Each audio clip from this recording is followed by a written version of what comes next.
بسم الله الرحمن الرحيم والصلاة والسلام على أشرف المرسلين وعلى آله وصحبه وسلم تسليما.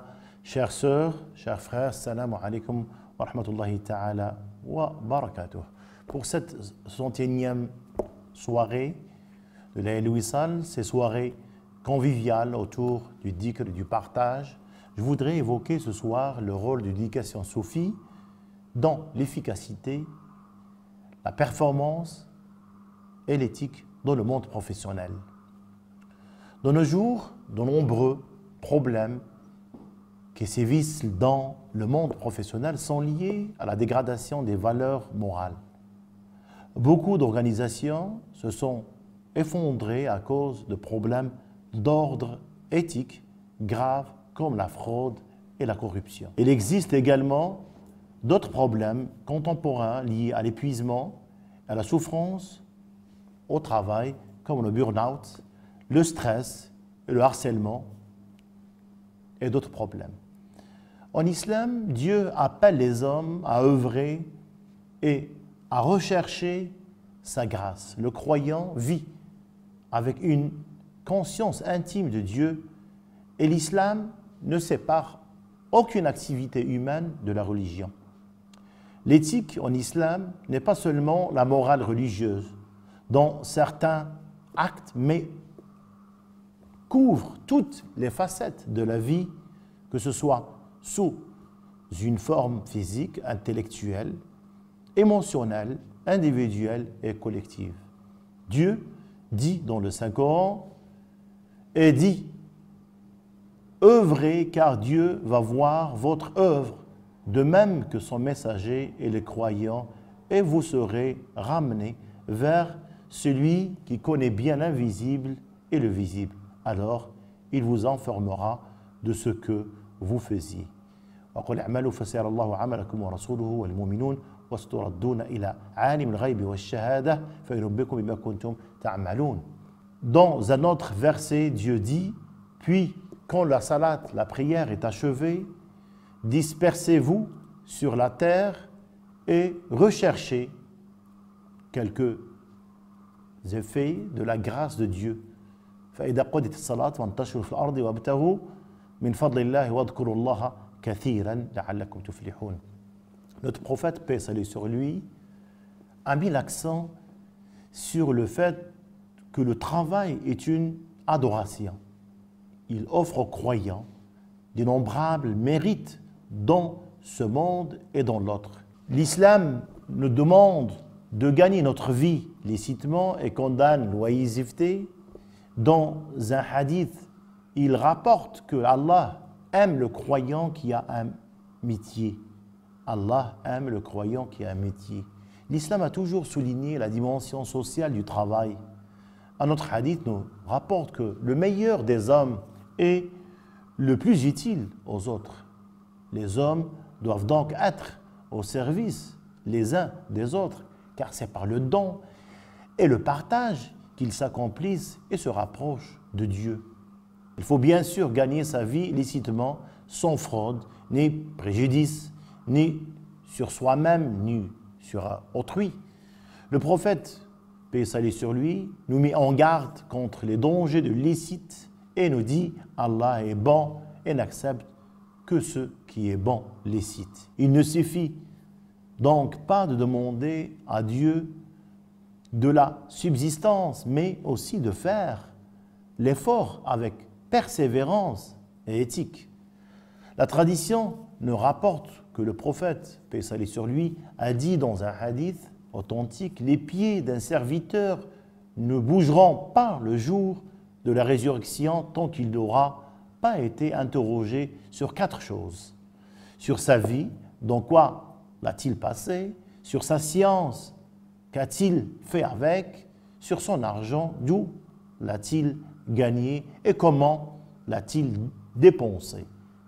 Et sur son corps, dans quoi l'a-t-il usé? Le soufisme, qui est le cœur de notre religion et sa sensation de l'excellence, est plus que jamais nécessaire aujourd'hui pour revivifier le sens divin du travail.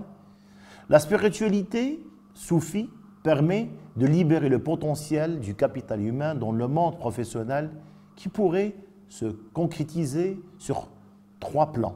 Premièrement, la spiritualité donne aux professionnels une raison d'être et un sens au travail, ce qui améliore leur bien-être et leur qualité de vie. Deuxièmement, la spiritualité améliore la performance. Le cheminot acquiert une force intérieure qui lui permet de développer des compétences concrètes. Nous pouvons en citer 3. En matière de gestion de crise, le disciple soufi, cheminant vers Dieu, apprend à mieux gérer le stress qui pourrait le paralyser et bloquer ses élans. La sérénité offerte par la pratique soufie, la pratique spirituelle, lui permet de transformer cela en une force positive qui améliore la productivité, le contrôle et l'intelligence émotionnelle. Par la pratique spirituelle, le disciple soufi réalise une harmonie intérieure qui lui apprend à écouter ses intuitions et ses aspirations. La capacité de dialogue interne qu'il développe l'empêche d'être submergé par ses émotions et de perdre le contrôle. Quand nous apprenons à nous écouter au plus profond de nous-mêmes, nous développons la capacité d'écouter les autres et les comprendre à un niveau plus profond. L'éthique du travail, une des nombreuses définitions du soufisme dans les enseignements de la voie soufie. On prend l'exemple de Tariq al-Khalwouchia, son maître Sidi Jamal, qui dit que le soufisme, ça veut dire donc, al-itqan signifie perfectionner. En ce sens, lorsque le disciple essaie de faire son travail à la perfection, ce n'est pas seulement une obligation contractuelle auquel il se soumet, mais c'est une pratique spirituelle dont il récoltera les fruits intérieurs. C'est l'amour qui l'anime, car il est intimement appelé à faire son travail avec dévouement, puisque son cœur y retrouve un dévouement à Dieu. Troisièmement, la spiritualité procure aux professionnels un sentiment d'interconnexion et de communauté. En effet, dans leur quête pour dépasser les limites de l'ego, un nouvel horizon apparaît devant le disciple soufi à travers l'éducation spirituelle aux valeurs de dévouement, de sincérité, d'empathie, de solidarité et d'inclusion. Un changement intérieur profond s'opère et permet l'émergence d'un collectif réellement uni. L'éducation soufie développe la conscience intime de chacun tourné vers Dieu afin d'être une valeur ajoutée pour sa société et à travers son métier.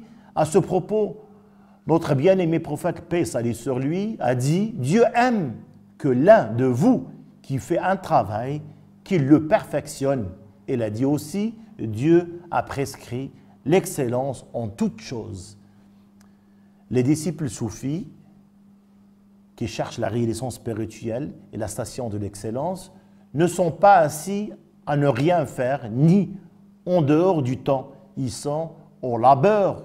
Chaque jour, il y a parmi eux des professeurs, des médecins, des avocats, des parlementaires, des ministres, des coiffeurs, des boulangers, des marchands de légumes. Chacun s'efforce chaque jour d'être dévoué, sincère dans son métier. Chacun veille sans cesse à demander des comptes à son ego, car sa relation avec Dieu est permanente. La dimension spirituelle de l'islam nous incite à être efficace, utile pour soi-même et pour la société. Qu'Allah nous facilite nos projets personnels et professionnels et qui nous permettent d'en récolter des fruits bénéfiques. Qu'Allah nous permette d'être une valeur ajoutée dans nos pays et pour l'humanité tout entière. Nous demandons à Allah qu'il répande sa miséricorde, sa protection et son amour sur toute l'humanité, qu'Allah nous guérisse de tous les maux et de toutes les maladies.